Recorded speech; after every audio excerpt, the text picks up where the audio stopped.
प्यारे विद्यार्थियों, नमस्कार। मैं डॉक्टर विजय कुमार चावला, राजकीय मॉडल संस्कृति वरिष्ठ माध्यमिक विद्यालय केवड़क, जिला कैथल में हिंदी प्राध्यापक के पद पर कार्यरत हूँ।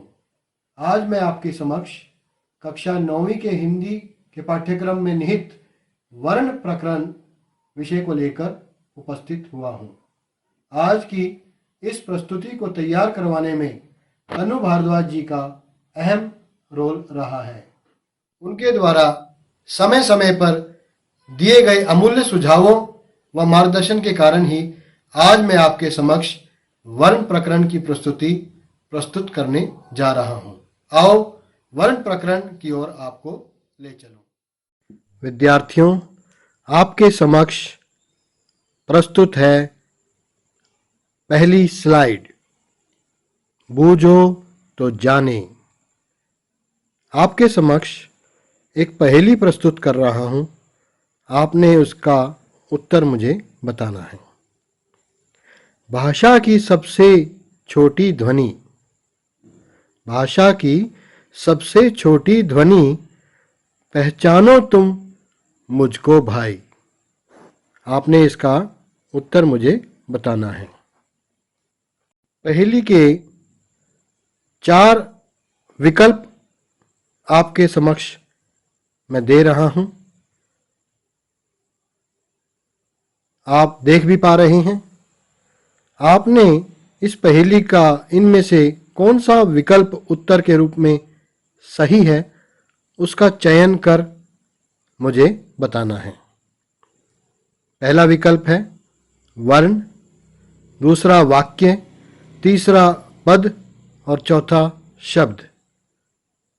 अर्थात वर्ण, वाक्य, पद, शब्द या वर्ण, शब्द, पद, वाक्य, इन चारों में से पहेली का सही उत्तर विकल्प के रूप में कौन सा है, आप सोचिए और फिर मुझे बताइए। उम्मीद है आपने पहेली का उत्तर चुन लिया होगा, उसका चयन कर लिया होगा। तो क्या है इसका उत्तर? इसका उत्तर है जी हां, वर्ण। क्या है? वर्ण। भाषा की सबसे छोटी ध्वनि कौन सी है? वर्ण। आओ इसका विस्तार से अध्ययन करें।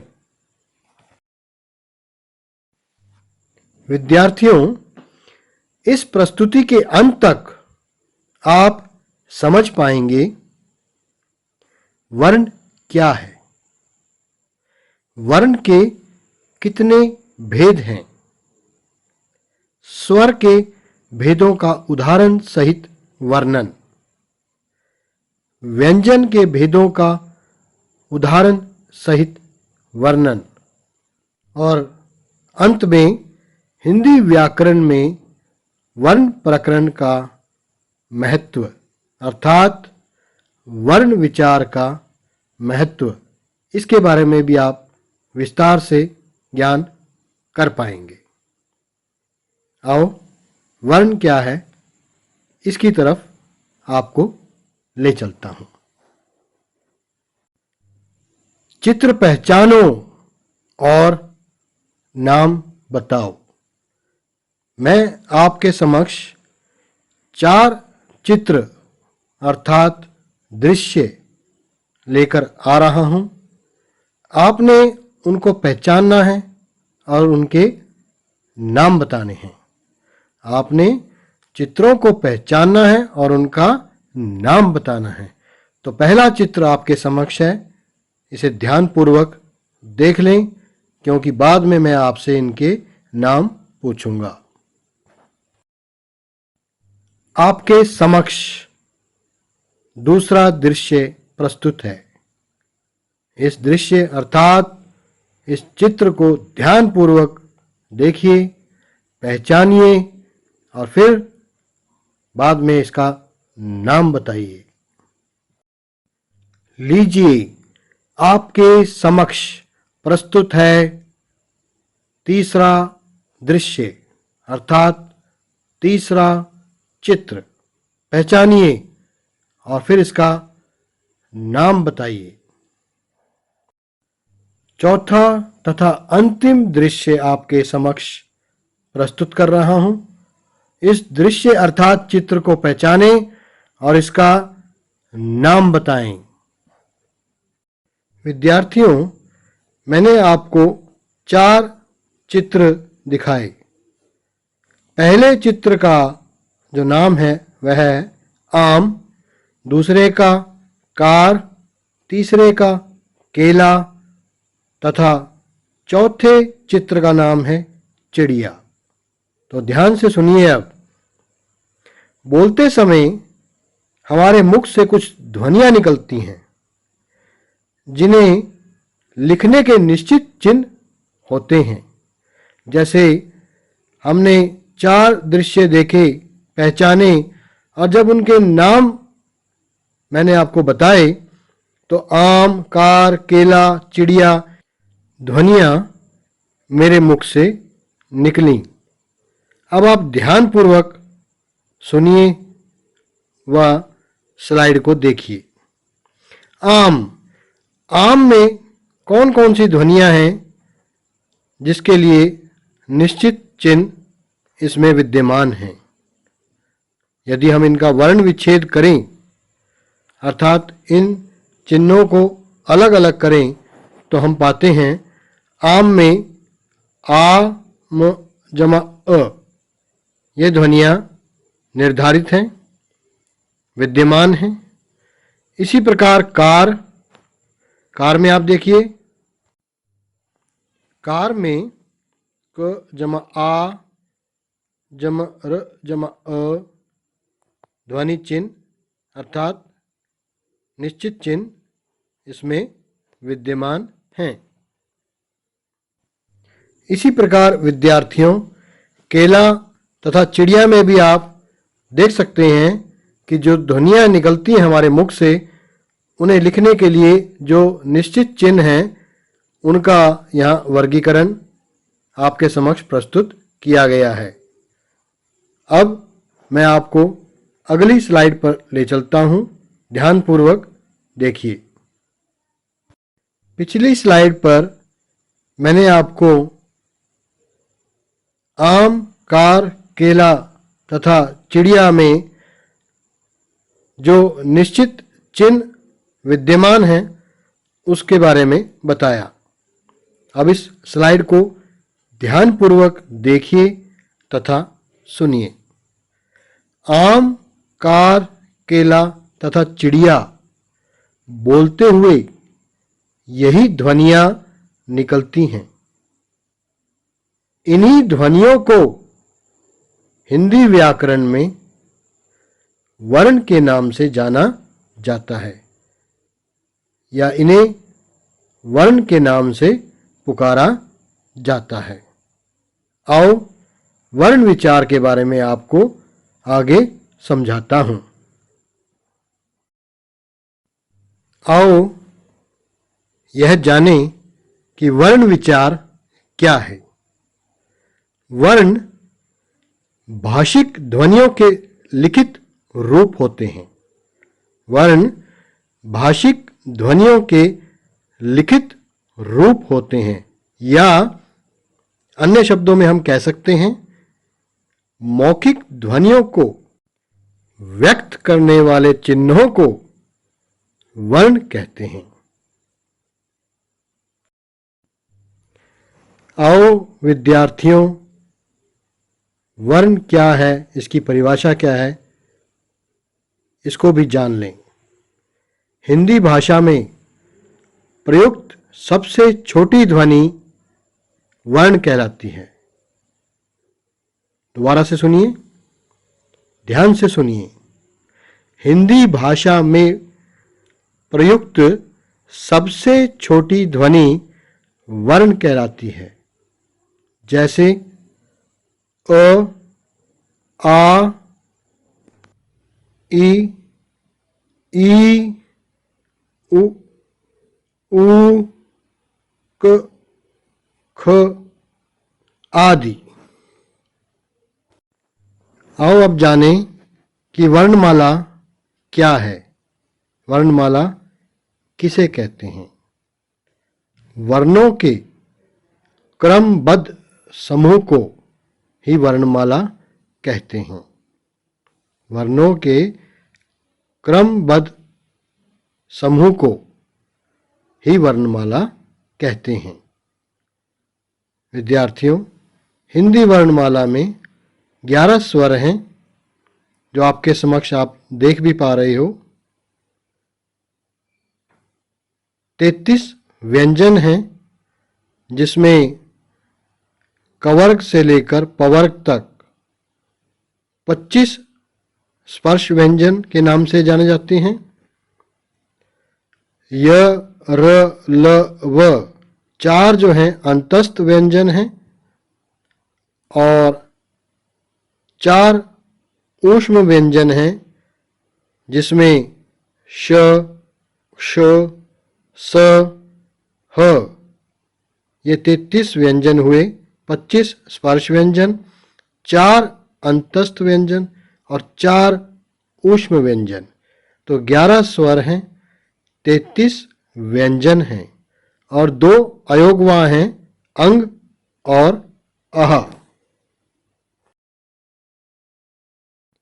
इनके अतिरिक्त 4 संयुक्त व्यंजन भी हैं, जिनमें क्ष, त्र, ज्ञ तथा श्र, श्रवण कुमार वाला श्र, ये 4 संयुक्त व्यंजन हैं।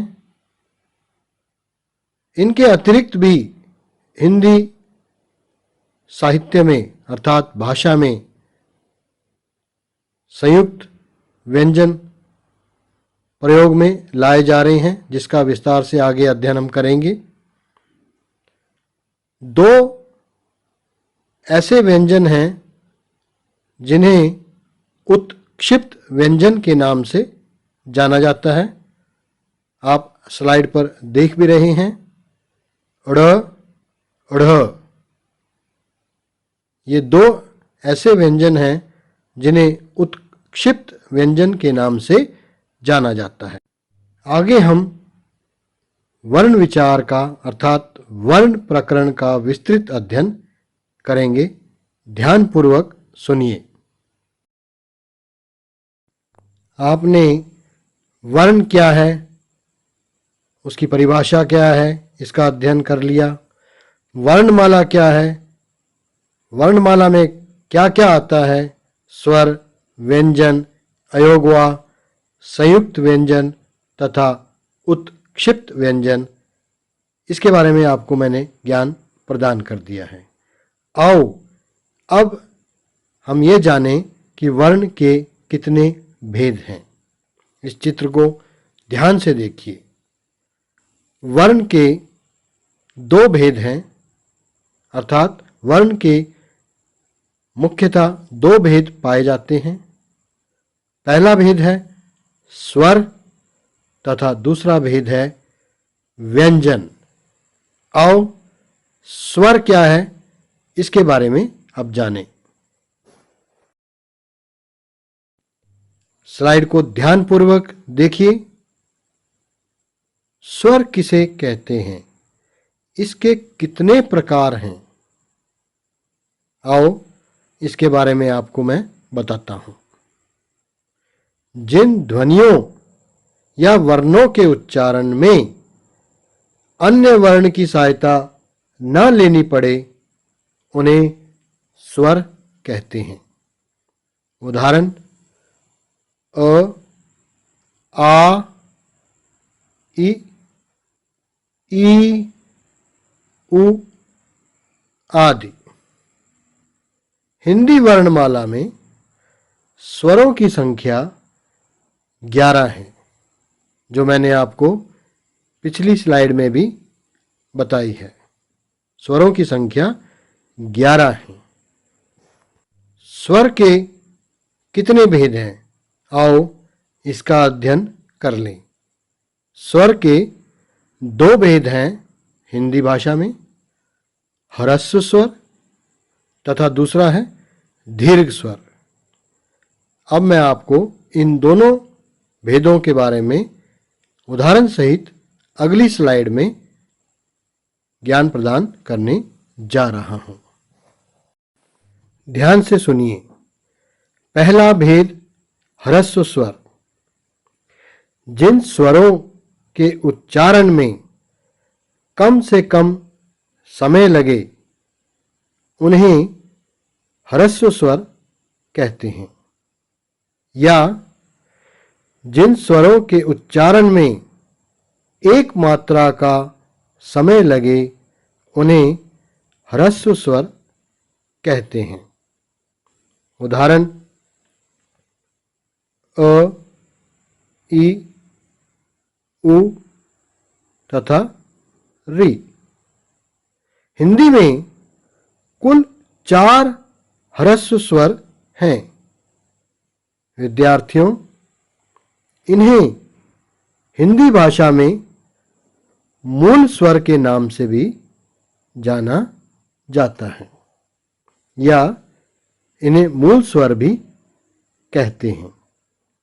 आओ दूसरा भेद दीर्घ स्वर क्या है इसके बारे में भी आपको बतला दूं।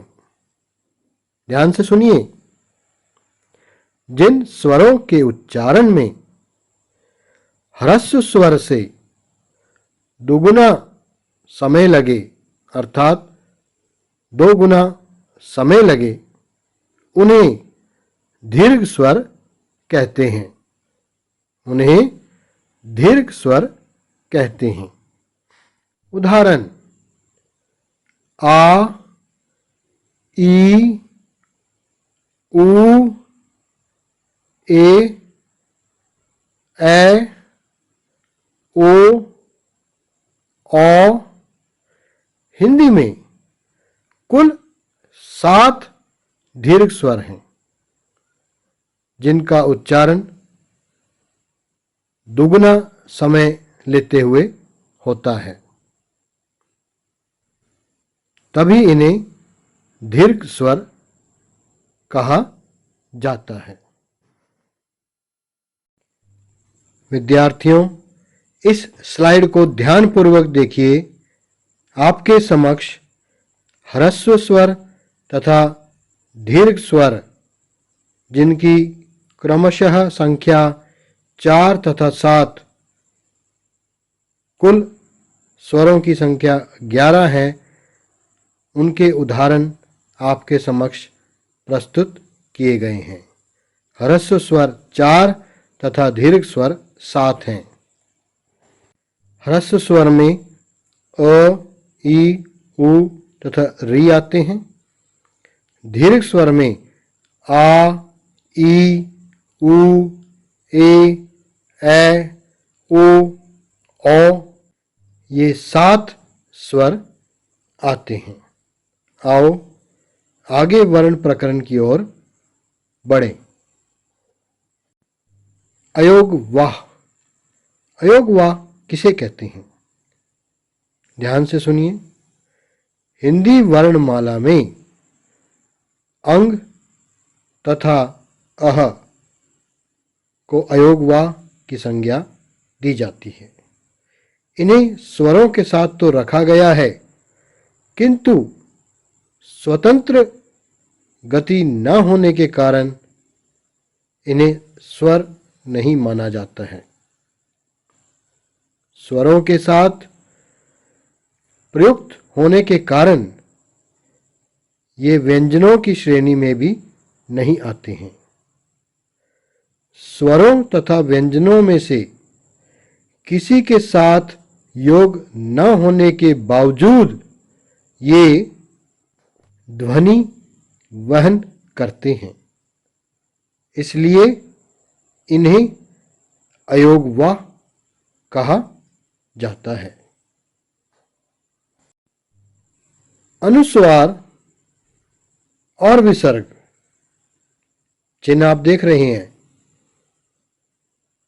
अनुस्वार को शीर्ष बिंदु वाला वर्ण तथा विसर्ग को पार्श्व बिंदु वाला वर्ण भी कहते हैं। दोनों का जातीय योग ना तो स्वर के साथ होता है और न ही व्यंजन के साथ, इसलिए इन्हें अयोग कहा जाता है। फिर भी ये अर्थ वहन करते हैं, अतः इन्हें अयोगवाह के नाम से जाना जाता है, जो मैंने आपको पिछली स्लाइड में भी बताया था। आओ अयोगवाह के कुछ उदाहरण आपके समक्ष अगली स्लाइड के माध्यम से प्रस्तुत करता हूँ। स्लाइड को ध्यानपूर्वक देखना तथा उनके उदाहरणों को अपनी कॉपी में भी नोट करना और याद करना। अयोगवाह के उदाहरण आपके समक्ष प्रस्तुत कर रहा हूँ, ध्यानपूर्वक देखिए। अनुस्वार के उदाहरण हैं अंक, संत, रंक तथा दंत। और विसर्ग के उदाहरण आपके समक्ष हैं प्रातः, अतः, मनः तथा नमः। जब हम विसर्ग युक्त शब्द का उच्चारण करते हैं तो अंत में ह ध्वनि निकलती है। जैसे दोबारा से सुनिए, प्रातः, अतः, मनः, नमः। तो विसर्ग और अनुस्वार ये दोनों अयोगवाह के अंतर्गत आते हैं। अब विद्यार्थियों, आपके समक्ष एक स्लाइड प्रस्तुत कर रहा हूं, इसे ध्यानपूर्वक देखिए और सुनिए। मैं आपके समक्ष स्वरों की मात्राओं की स्लाइड प्रस्तुत कर रहा हूं। विद्यार्थियों, स्वर 11 प्रकार के होते हैं। अ स्वर को छोड़कर शेष 10 स्वरों की मात्राएं हिंदी व्याकरण में विद्यमान हैं। आप देख भी रहे हैं, आ माता, आ की मात्रा माता, ई दिन, ई जीत, उ कुछ, ऊ फूल, रि कृषक, ए खेल, ए बैल, ओ कोमल तथा औ औरत। 10 स्वरों की मात्राएं होती हैं। केवल एक स्वर अ ऐसा है जिसकी मात्रा नहीं होती। अब अगली स्लाइड की ओर आपको ले चलता हूं। विद्यार्थियों, जो स्लाइड मैं अब आपके समक्ष प्रस्तुत कर रहा हूं, यह अति महत्वपूर्ण है।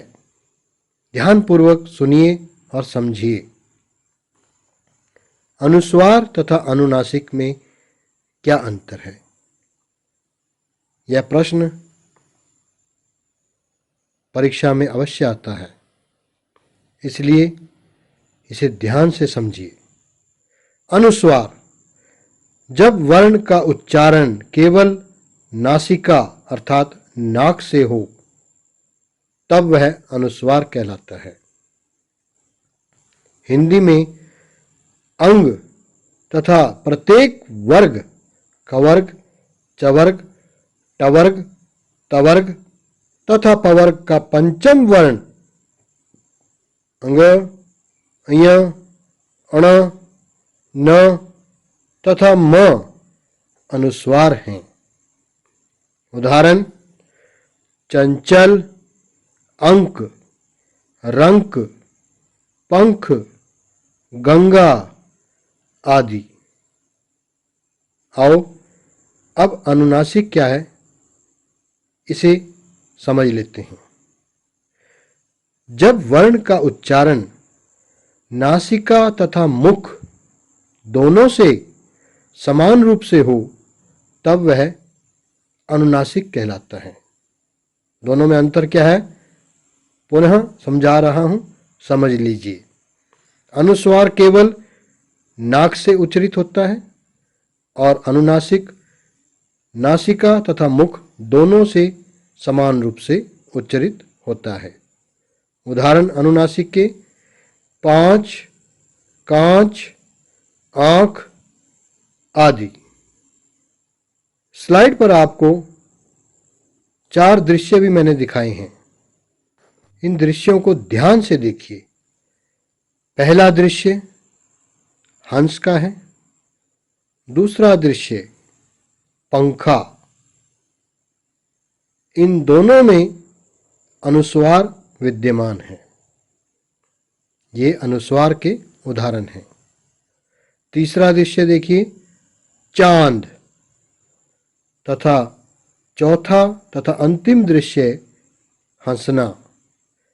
तीसरा और चौथा दोनों दृश्य जो हैं ये अनुनासिक के उदाहरण हैं। तो उम्मीद है कि आपको अनुस्वार तथा अनुनासिक में अंतर समझ आ गया होगा। अति महत्वपूर्ण है, इसलिए इसे अच्छी तरह याद कर लें और समझ लें। आओ अब व्यंजन किसे कहते हैं इसे समझ लें। यह कितने प्रकार के होते हैं इसका भी अध्ययन कर लें। ध्यान से सुनिए। जिन वर्णों का उच्चारण स्वरों की सहायता से होता है उन्हें व्यंजन कहते हैं। हिंदी वर्णमाला में व्यंजनों की संख्या 33 है। विद्यार्थियों, यहाँ मैं आपको बताना चाहूँगा कि व्यंजन वे वर्ण हैं जब इनका उच्चारण किया जाता है तो यह स्वरों की सहायता से उच्चारित होते हैं। इनके उच्चारण में मुख से वायु रुकावट करके बाहर निकलती है, अर्थात ये स्वतंत्र रूप से उच्चारित नहीं होते। व्यंजन कितने प्रकार के होते हैं? व्यंजन 3 प्रकार के होते हैं। इसका जिक्र मैंने वर्णमाला में भी किया था। पहला भेद है स्पर्श व्यंजन, दूसरा भेद है अंतस्थ व्यंजन तथा तीसरा भेद है ऊष्म व्यंजन। स्पर्श व्यंजन क्या है?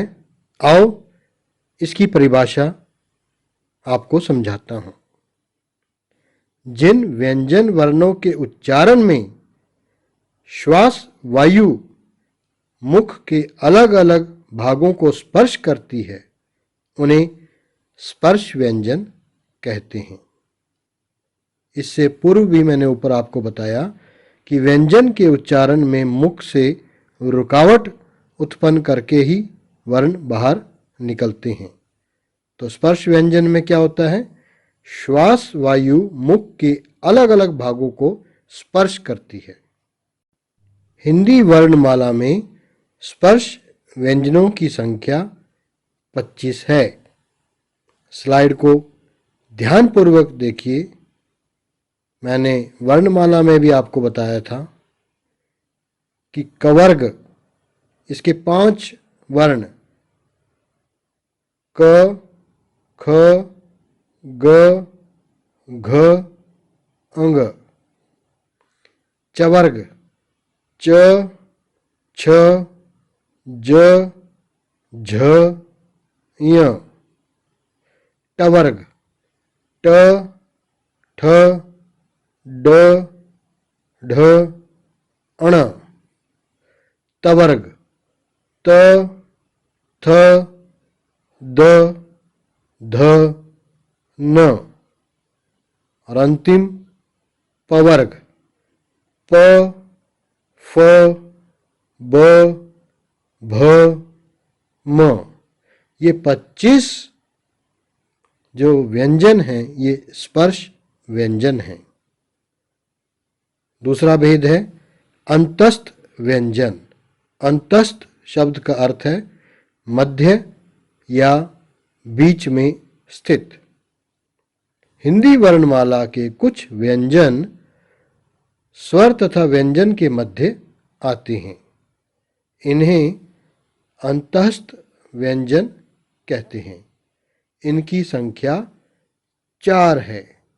इसके अंतर्गत य, र, ल तथा व व्यंजन आते हैं। तीसरा भेद है ऊष्म व्यंजन। विद्यार्थियों, ऊष्म का अर्थ है गर्म। वे व्यंजन जिनके उच्चारण के समय वायु मुख से रगड़ खाकर गर्म हो जाती है, अर्थात मुख से गर्म वायु निकलती है, उन्हें ऊष्म व्यंजन कहते हैं। इनकी संख्या हिंदी वर्णमाला में 4 है। उदाहरण श, श, स तथा ह। शलगम, षटकोण, सपेरा तथा हल, ये 4 ऊष्म व्यंजन के उदाहरण हैं। आओ आगे जाने संयुक्त व्यंजन किसे कहते हैं। हिंदी वर्णमाला में इनकी संख्या कितनी है? विद्यार्थियों, 2 व्यंजनों के मेल से बने वर्ण को संयुक्त व्यंजन कहते हैं। हिंदी वर्णमाला में इनकी संख्या 4 निर्धारित की गई है। भाषाविद जो हैं वो इनकी संख्या 4 मानते हैं। इसके अंतर्गत क्ष, त्र, ज्ञ तथा श्र 4 व्यंजन आते हैं। आओ इसके बारे में कुछ और जानकारी अगली स्लाइड के माध्यम से मैं आपको देता हूं। पिछली स्लाइड के माध्यम से मैंने आपको बताया कि संयुक्त व्यंजन 4 प्रकार के होते हैं। उनके उदाहरण इस स्लाइड के माध्यम से मैं सचित्र आपके समक्ष प्रस्तुत कर रहा हूं। ध्यानपूर्वक देखिए। कक्षा, इसमें क्ष, ज्ञानी, ज्ञ, पत्र, त्र तथा श्रमिक, श्र, ये 4 संयुक्त व्यंजन के उदाहरण आपके समक्ष मैंने प्रस्तुत किए हैं। आओ इन 4 संयुक्त व्यंजनों के कुछ और उदाहरण आपको बतला दूं। क्ष, क्षत्रिय, क्षमा, कक्षा जैसे पीछे बताया, परीक्षा, तक्षशिला, लक्ष्मी आदि। त्र, त्रिशूल, त्रिफला। पत्र, पीछे बताया आपको मैंने, त्रिनेत्र, पत्रिका, पत्रोत्तर आदि। ज्ञ, यज्ञ, विज्ञ, विज्ञान, ज्ञान, प्रतिज्ञा, अज्ञात आदि। और श्र, श्रमिक, जैसे पीछे बताया आपको, श्री, आश्रय, आश्रम, विश्राम, श्रोता तथा श्रवण। विद्यार्थियों, ये संयुक्त व्यंजन के उदाहरण मैंने आपके समक्ष प्रस्तुत किए। भाषाविद यही मानते हैं कि संयुक्त व्यंजन 4 हैं, परंतु जैसे जैसे भाषा विज्ञान में मत लोगों के आगे बढ़ते गए, नए नए प्रयोग होते गए, तो हिंदी भाषा में कुछ नए संयुक्त व्यंजन भी आए हैं, बने हैं, जो मैं आपके समक्ष अगली स्लाइड के माध्यम से प्रस्तुत करने जा रहा हूं। ध्यान से सुनना तथा समझना। हिंदी भाषा में प्रयुक्त होने वाले कुछ अन्य संयुक्त वर्ण इस प्रकार हैं। क्र, द्व, ट्र, ध, द्य। क्र का उदाहरण आप देख सकते हैं, क्रम। द्व का द्वार, द्वारा। ट्र का ट्रेन, ट्रैक्टर, ट्रंक।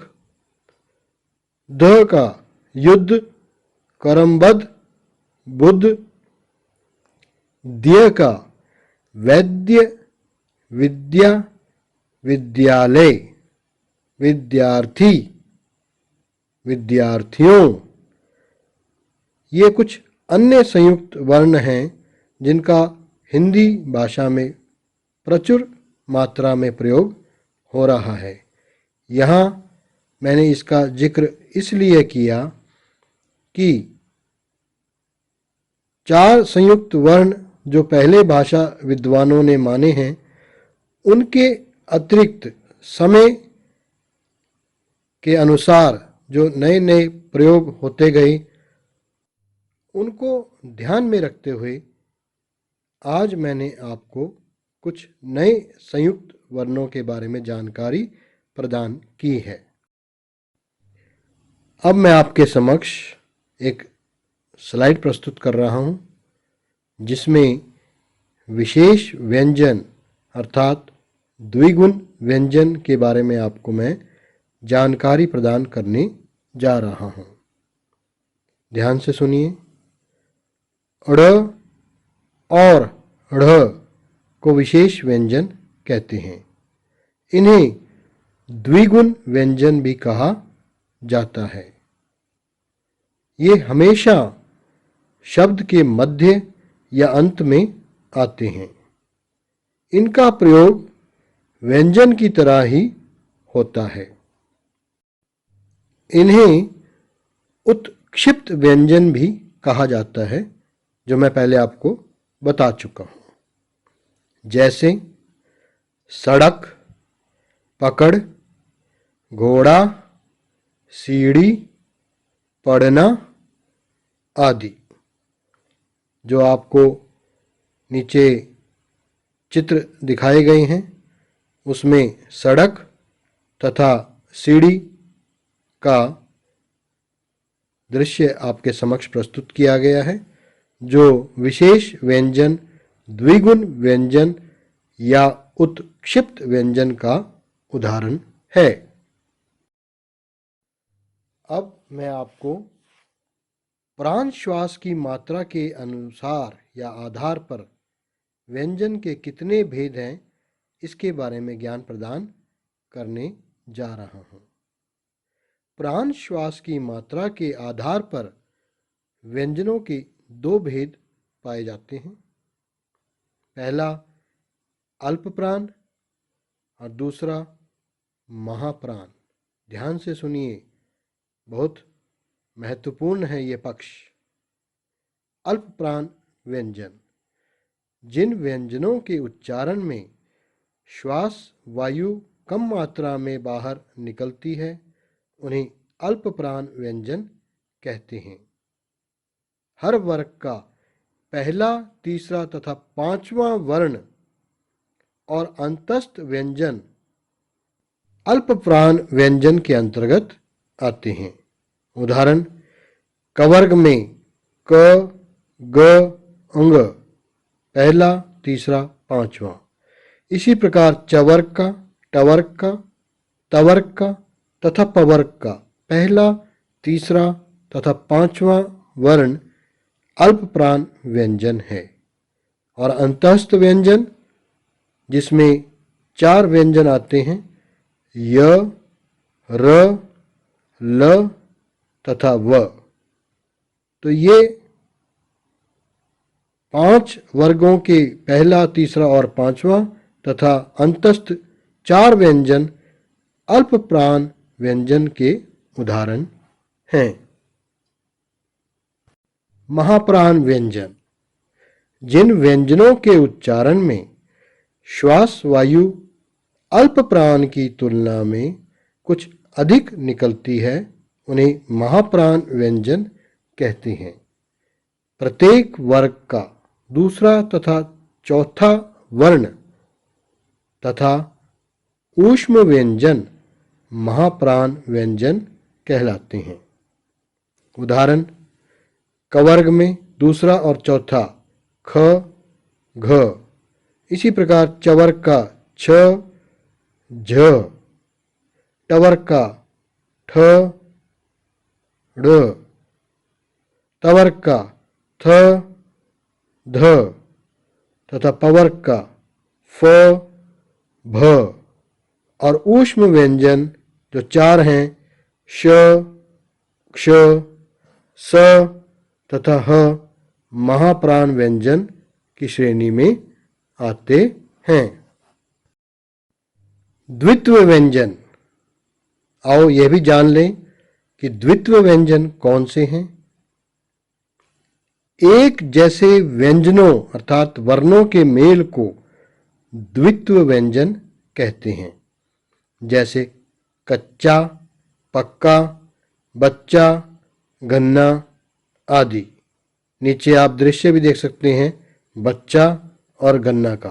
तो यहाँ च, क, च, न एक जैसे व्यंजन हैं और उनका मेल हो रहा है और उन्हें द्वित्व व्यंजन के नाम से जाना जाता है। आगत ध्वनियां ज और फ, ज और फ आगत व्यंजन कहलाते हैं जो विदेशी भाषाओं से हिंदी भाषा में आए हैं। ये हिंदी भाषा में अरबी और फारसी भाषाओं से आए हैं, जैसे कागज, जमीन, फकीर, अंग्रेजी। ये चारों शब्द आगत ध्वनियों के उदाहरण हैं। मुझे आशा ही नहीं पूर्ण विश्वास है कि वर्ण प्रकरण की मेरी यह प्रस्तुति सचित्र उदाहरण सहित जो मैंने तैयार की है आपको अच्छी लगी होगी और आपने इसे अच्छी तरह समझ लिया होगा।